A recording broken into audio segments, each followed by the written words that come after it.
자, 오늘은 제가 실제로 운용하면서 연속적인 수익 흐름을 만들어냈던 제 매매 방식 하나를 소개해 드리려고 합니다. 자, 안녕하세요. 웨이브 헌터입니다. 자, 오늘은 방향 예측이 아니라 변동성 자체를 활용하는 양방향 매매 구조에 대해서 말씀드리려고 합니다. 자, 양방향 매매라는 건 가격이 오를지 내릴지, 자, 이런 걸 맞히는 게 목적이 아니라 움직임이 나오는 구간에서 그 변동성 자체를 수익으로 바꾸는 방식입니다.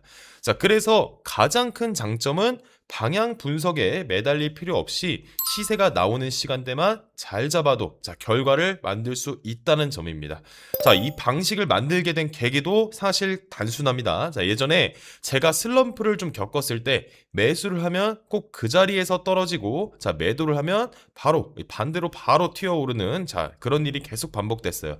자, 그때 느꼈었습니다. 아, 이건 방향을 맞추는 게 문제가 아니라 구조 자체가 좀 잘못됐구나. 자, 그래서 생각을 바꿨고요. 자, 매수와 매도를 계속 반복하다 보면, 자, 언젠가 한쪽으로 이제 크게 터지는, 자, 그런 순간이 나오지 않을까.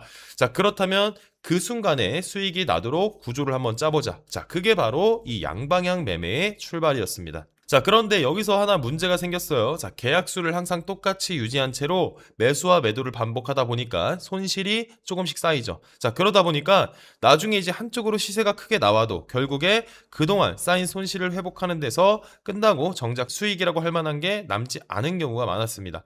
자, 그래서 여기서 한 번 더 구조를 바꿨어요. 자, 그렇다면 계약수를 매번 같은 수로 들어가는 게 아니라 일정한 비율로 점점 늘려가면서 반복하면 어떨까? 자, 이렇게 접근을 해본 거죠. 자, 그래서 이제 구조를 바꿔서 운용해 봤더니 한 번에 큰 움직임에서 이전에 있었던 여러 번의 손절을 한 번에 뒤집고 실제로 수익까지 이제 남는 구간들이 나오기 시작했습니다.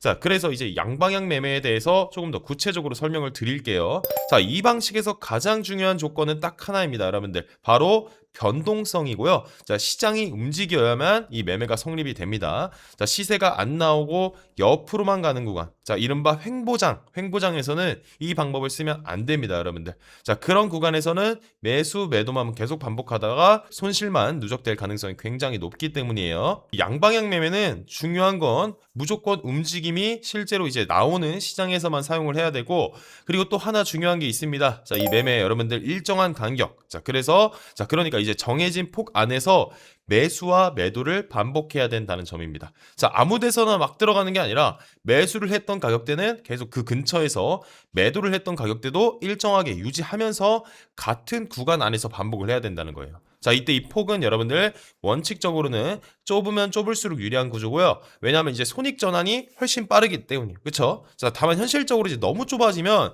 체결이 과도하게 많이 일어나서 매매 횟수가 지나치게 늘어난다는 점이 좀 문제가 생기고, 반대로 이제 폭을 너무 넓게 잡으면 단계 수는 줄어들 수 있지만 손익이 플러스로 돌아서기까지 굉장히 큰 시세가 나와야 하기 때문에 실전에서 오히려 더 부담이 됩니다. 자, 그래서 이 매매에서 굉장히 중요한 포인트가 너무 좁지도 않고 너무 넓지도 않은 적절한 폭을 설정하는 것입니다. 자, 이 폭 설정이 잘 돼야지 이 구조가 제대로 작동을 하기 시작합니다. 자, 그리고 계약수를 이제 기계적으로 일정한 퍼센트로 늘려가면서 진입을 해야 되는데, 자, 여기 약간의 노하우라고 할 수 있는, 자, 그런 게 숨겨져 있으니까 제가 차트를 보면서 한번 설명을 드리도록 하겠습니다. 자, 지금 차트를 보면 여러분들 1분 차트죠. 나스닥 1분 차트고, 시간대를 봤을 때, 자, 요즘 같으면 밤 11시 30분, 지금은 여러분들 1월 달이기 때문에 밤 11시 30분, 자, 밤 11시 30분에 이제 본장이 시작되는데, 자, 다 아시다시피 여러분들 본장이 시작되면 변동성이 굉장히 커집니다. 자, 그래서 이 시간대를 여러분들 지금 11시 반, 자, 이 시간대를 공략을 하는 겁니다.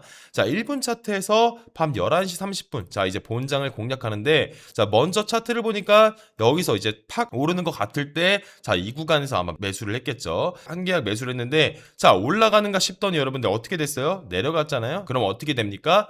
자, 일정한 폭으로 요 아래에서 여러분들 요 아래에서 두 계약을 매도를 하는, 자, 요런 식으로 거래를 합니다. 자, 그럼 어떻게 됐겠어요, 여러분들? 한 계약 매수한 거는 여기서 요만큼 이제 손실이 났지만 두 계약 매도한 거는 어떻게 됐습니까? 자, 요만큼 또 이득이 났겠죠.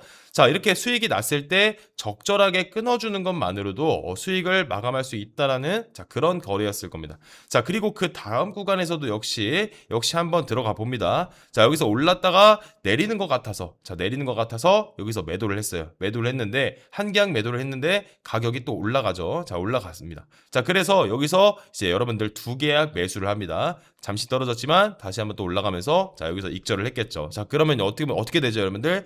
매도한 게 한 계약, 매수한 게 두 계약 되면서 여기서 수익을 보게 되고 두 계약에 매수를 하면서 수익을 봤기 때문에 손실을 봤던 것보다 수익이 더 커지는 자, 그런 현상이 됩니다. 자, 이렇게 두 번 수익으로 깔끔하게 수익을 챙길 수 있는 구간이었던 자, 여기서 이제 노하우에 대한 부분을 구체적으로 표를 보시면서 설명을 드리도록 하겠습니다. 자, 예를 들어서 이렇게 일정한 폭에서 매수 매도를 반복한다고 이제 생각을 해보자고요. 자, 가격이 이렇게 올랐어요. 자, 올랐을 때 매수를 하는데 자, 처음에 들어가는 계약수 0.1 계약입니다. 자, 그 다음에 방향이 오히려 바뀌면서 아래로 빠졌어요. 자, 그래서 여기서 다시 또 매도를 들어갑니다. 자, 매도를 들어가는데 두 번째 매도 들어가는 거는 0.2 계약 매도하고요. 자, 그러니까 이걸 손절을 하고 매도를 하는 게 아니라 매수는 포지션을 놔두고 여기다가 해지 거래로 여러분들 0.2 계약 들어갑니다. 아까 제가 했던 거랑 똑같죠? 자, 그러면 0.1 계약 매수 물려있고 0.2 계약 추가로 매도 들어갔으니까 실제적으로 0.1 계약 매도로 스위칭 갈아타는 효과가 있는 거죠. 자, 그쵸? 자, 그래서 여기서 수익이 나면 수익이 발생하는 건데 자, 만약에 또 올라갔어요. 자, 그러면 여기서 이번에는 0.3 계약 매수를 합니다. 0.2 계약은 자르지 않고 그냥 놔둔 상태에서 0.3 계약을 매수하는 건데 자, 그러면 실제로는 여기서 0.1 계약 매수 그리고 0.2 계약 매도 자, 그래서 실제로는 0.1 계약 매도가 있는 상태이기 때문에 0.3 계약 매수를 했더라도 실제로는 0.2 계약 매수를 한 겁니다.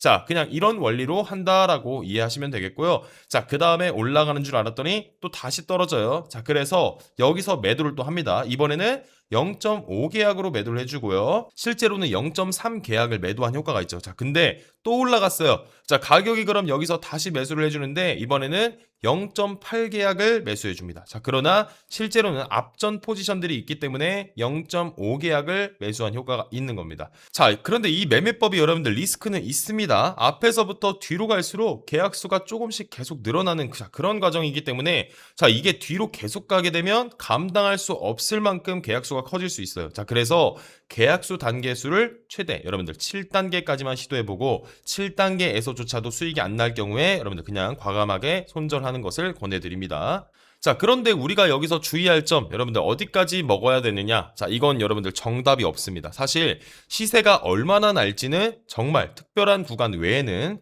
그런 구간을 알기가 쉽지 않습니다. 따라서 계약수가 단계수가 적을 때 1단계, 2단계 정도에서는 자, 그래도 조금 큰 시세를 노려볼 수 있었지만 3단계, 그리고 4단계로 넘어가면 손익 전환돼서 조금만 수익이 나도 그냥 청산하고 다음 포지션을 다시 노리는 자, 그런 쪽으로 전략을 잡는 것을 말씀을 드릴 수 있겠습니다. 자, 요약하자면 여러분들 양방향 매매 기법을 효과적으로 이제 사용하기 위해서 변동성이 큰 시장에서 사용을 해야 되고요. 자, 이게 가장 중요한 전제 조건이 되겠습니다. 자, 따라서 나스닥 같은 경우 여러분들 움직임이 적은 오전 시간대나 오후 시간대 자, 이런 데는 거래를 피해 주시고 본장이 시작되는 10시 반 서머타임 기준이죠. 그리고 서머타임 외에는 지금 제가 아까 말씀드렸던 11시 반 시장에 자, 집중적으로 한두 번 정도만 거래를 시도하는 게 현실적으로 굉장히 좀 좋은 결과를 이어갈 수 있다고 말씀을 드릴 수 있겠습니다. 자, 두 번째는 좀 치명적인 단점이라고 해야 되는데 자, 단계수가 7단계 이상으로 넘어가면 리스크가 좀 커질 수가 있습니다. 자, 그러니까 매수 매도 자, 이 계약수를 늘려가면서 계속해서 반복하다 보면요 뒤로 가면 감당할 수 없는 계약수가 나올 수가 있다는 얘기입니다. 따라서 아까 말씀드렸다시피 앞전에 최대 7단계까지 시도를 해보시고 거기서도 수익이 안 난다. 자, 승부가 안 난다. 자, 그러면요 그때는 과감하게 손절을 하시는 걸 반드시 지켜주시길 바라겠습니다. 자, 그리고 양방향 거래의 최대 장점이라면요 거래 경험이 오래되지 않은 초보자라도 할지라도 특별한 분석 없이 이 변동성을 이용해서 스케줄에 의한 기계적인 진입을 반복함으로써 수익을 낼 수 있는 아주 단순한 매매 기법이라는 점이고요. 자, 따라서 이 거래를 원칙으로 잘 지키고 잘 활용할 수 있다면 여러분들 욕심 부리지 않고 적절한 이익 실현 그리고 단계수 7단계 넘지 않는 손실 관리, 자, 이것만 잘 지켜주신다면 여러분들 좋은 결과 이어갈 수 있을 것이다. 자, 이렇게 말씀드릴 수 있겠습니다. 자, 구독과 좋아요 눌러주시면 영상을 빨리 시청해 보실 수 있습니다. 감사합니다. 자, 그리고 제가 직접 운영 중인 실전 트레이딩 채널 입장해 주시면 나스닥 복귀 분석 예측 영상 매일 업로드 해드리고 있으니까 많은 분들께서 입장해 주시면 감사하겠습니다. 그리고 아직까지 웨이브헌터 교육 자료 못 받아보신 분들은 고정 댓글 확인하시고 꼭 받아보시길 바라겠습니다. 감사합니다.